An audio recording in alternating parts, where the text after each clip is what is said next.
Awit 32, 1, 2, 5-7. Mapalad siya na pinatawad ang pagsuway, na ang kasalanan ay tinakpan. Mapalad ang tao na hindi pinaparatangan ng kasamaan ng Panginoon at sa kanyang espiritu ay walang pandaraya. Kinilala ko ang aking kasalanan sa iyo at hindi ko ikinubli ang aking kasamaan.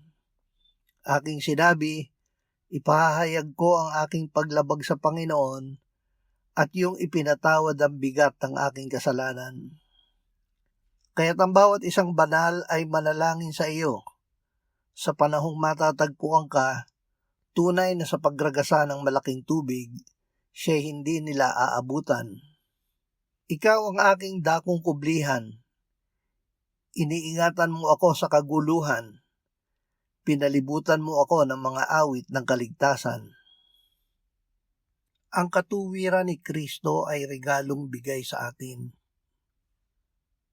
Dahil hindi natin kayang iligtas ang ating sarili, ibinigay ng Diyos ang katuwiran ni Kristo sa atin nang walang bayad. Ito ay isang biyaya na hindi pinaghirapan kundi tinatanggap sa pamamagitan ng pananampalataya.